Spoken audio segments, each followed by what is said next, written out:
Bayangkan sebuah negara adidaya, yang selama lebih dari 1 abad menjadi simbol kekuatan ekonomi dunia. Amerika Serikat mendadak terhenti.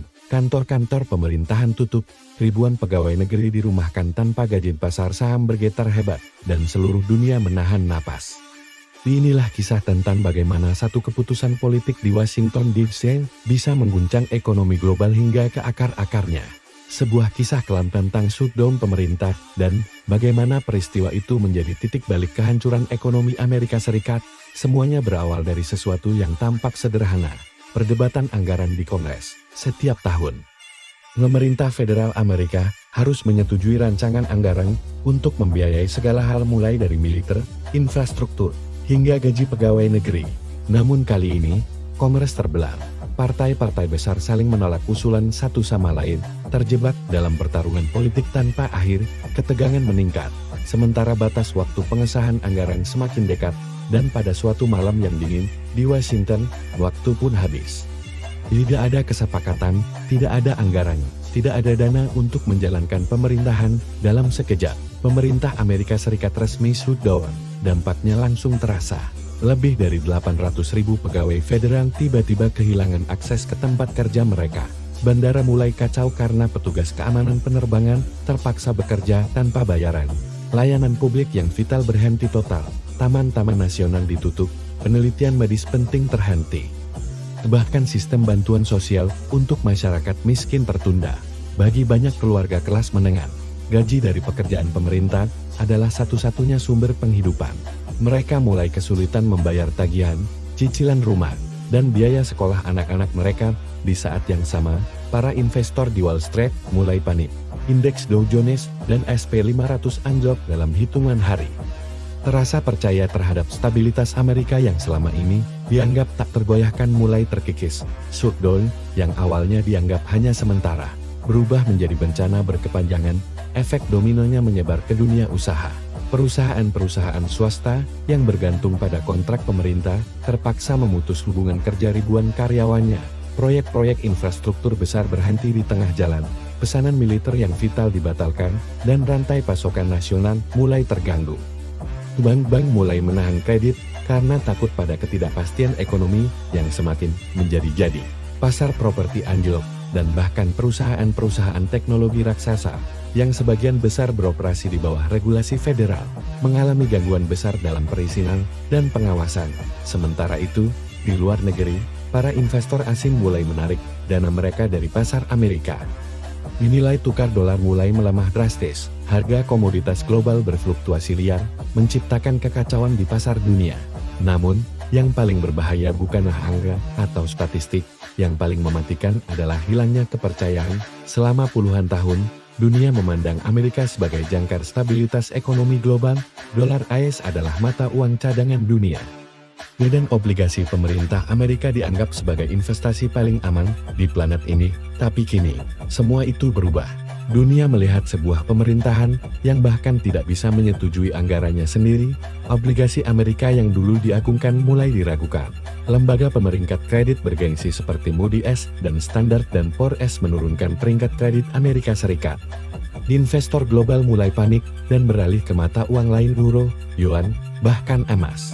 Hanya dalam beberapa bulan, nilai dolar jatuh hingga 20% terhadap mata uang utama dunia. Ini adalah pukulan telak bagi supremasi finansial Amerika. Krisis keuangan ini dengan cepat menjalar ke seluruh negeri, memicu ledakan pengangguran dan inflasi. Perusahaan-perusahaan bangkrut. Investasi berhenti total, dan angka pengangguran melonjak tajam. Dalam 6 bulan saja, tingkat pengangguran naik dari 4% menjadi lebih dari 12%, angka tertinggi sejak era depresi besar tahun 1930-an. Pemerintah yang lumpuh tanpa anggaran, tidak punya cukup dana untuk menyalurkan bantuan sosial, bantuan pangan, tunjangan pengangguran, dan subsidi kesehatan berhenti mengalir, meninggalkan jutaan orang dalam keputusasaan.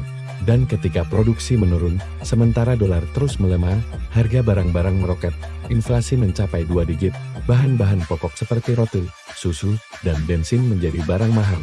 Rakyat mulai marah dan putus asa. Kekacauan ekonomi dengan cepat berubah menjadi kekacauan sosial. Di berbagai kota besar seperti New York, Chicago, dan Los Angeles, ribuan orang turun ke jalan. Mereka menuntut pemerintah segera bertindak. Protes yang awalnya damai berubah menjadi kerusuhan. Toko-toko dijarah, dan aparat keamanan kewalahan karena banyak dari mereka juga tidak menerima gaji penuh. Lembaga-lembaga penegak hukum seperti FBI dan Departemen Keamanan Dalam Negeri mulai kehilangan tenaga operasional mereka. Tingkat kejahatan meningkat drastis, dan kepercayaan masyarakat terhadap hukum semakin menurun. Amerika, negara dengan ekonomi terbesar di dunia, kini tampak seperti kapal besar yang kehilangan nahkoda di tengah badai. Efeknya tidak berhenti di dalam negeri, karena ekonomi Amerika terhubung erat dengan seluruh dunia. Pasar global pun ikut runtuh, ekspor-impor terhenti, perdagangan internasional terganggu, dan banyak negara kehilangan mitra dagang utama mereka. Bursa saham di Asia dan Eropa ikut ambruk, terseret oleh krisis di Amerika. Negara-negara berkembang yang perekonomiannya bergantung pada dolar mengalami krisis mata uang yang parah. Bank-bank internasional di seluruh dunia menanggung kerugian besar. Banyak pengamat menyebut peristiwa ini sebagai shutdown recession, sebuah fenomena langka di mana ekonomi dunia runtuh bukan karena perang atau pandemi, melainkan karena kebuntuan politik di satu negara Amerika Serikat. Ketika dampaknya semakin parah dan tak terkendali, Kongres akhirnya mencapai kesepakatan untuk membuka kembali pemerintahan. Namun, semua itu sudah terlambat. Kerusakannya sudah terlanjur terjadi. Ribuan bisnis gulung tikar secara permanen. Jutaan orang kehilangan pekerjaan, dan utang nasional melonjak tajam akibat langkah-langkah darurat yang diambil untuk memulihkan ekonomi. Bank Sentral Amerika, Federal Reserve, mencoba menyelamatkan keadaan dengan mencetak uang besar-besaran. Namun itu hanya memperburuk inflasi. Kepercayaan dunia terhadap dolar tidak pernah benar-benar pulih sepenuhnya dalam waktu kurang dari 2 tahun. Amerika Serikat kehilangan statusnya sebagai ekonomi nomor 1 dunia. Cina, yang dianggap lebih stabil dalam kebijakan fiskalnya, mengambil alih posisi tersebut, mengubah tatanan ekonomi global untuk selamanya. Kisah ini adalah pengingat yang mengerikan bahwa bahkan negara terkuat sekalipun bisa runtuh dari dalam, bukan oleh musuh dari luar, tetapi oleh perpecahan politik dan kelumpuhan kepemimpinan. Sebuah pelajaran mahal tentang betapa rapuhnya stabilitas ekonomi di hadapan ego politik. Terima kasih sudah menonton. Jangan lupa untuk subscribe dan bagikan video ini agar lebih banyak orang yang tahu betapa berbahayanya kebuntuan politik bagi nasib sebuah bangsa.